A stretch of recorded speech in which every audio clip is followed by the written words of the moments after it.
തൃശ്ശൂർ എന്ന് പറഞ്ഞാൽ തൃശ്ശൂർ ഏറ്റവും നല്ല കാണികളുള്ള ഒരു സ്ഥലമായിട്ട് എനിക്ക് തോന്നിയിട്ടുള്ളത്. കാരണം പകൽ രണ്ട് കൈയും നമ്മൾ ഇത്തരം പെർഫോമൻസിനൊക്കെ നല്ല പ്രോത്സാഹിപ്പിക്കുന്നൊരു സദസ്സും കൂടിയും വേണം.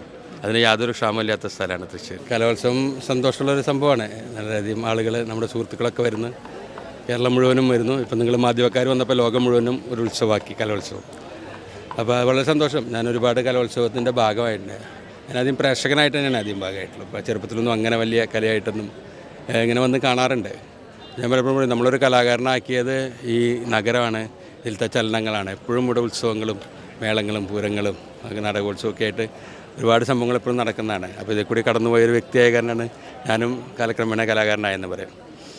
കലോത്സവം പിന്നെ ഞാൻ കുറേ കാലം ജീവിതമാർഗ്ഗമായിരുന്നു നാടകം. അപ്പോൾ നാടകത്തിൽ കുട്ടികളെ അണിയിച്ചൊരുക്കാനും നാടകമൊക്കെ ചെയ്തിട്ടുണ്ട് സ്കൂളിൽ. ഞാൻ പണ്ടൊക്കെ നാടകം തന്നെ കണ്ടിരുന്നു. നാടകം പിന്നെ പ്രസംഗത്തിൻ്റെ അവിടെ പോകാറുണ്ട്, അത് കാണാറുണ്ട്. പിന്നെ വൃന്ദവാദ്യം ഇഷ്ടമുള്ളൊരു താല്പര്യം. ഇപ്പോൾ ഞാൻ കൂടുതൽ നോക്കുന്നത് നമ്മൾ തീരെ പരിചിതമല്ലാത്ത ചില പുതിയ കുറേ സാധനങ്ങൾ, കുറേ ഐറ്റംസ് ഇൻട്രൊഡ്യൂസ് ചെയ്തിട്ടുണ്ടല്ലോ, കുറേ കലകൾ, ചില പണിയ നൃത്തം, അങ്ങനെ. അപ്പോൾ പൂരക്കളിയൊന്നും അങ്ങനെ തൃശ്ശൂർ ഫെമിലിയർ അല്ല.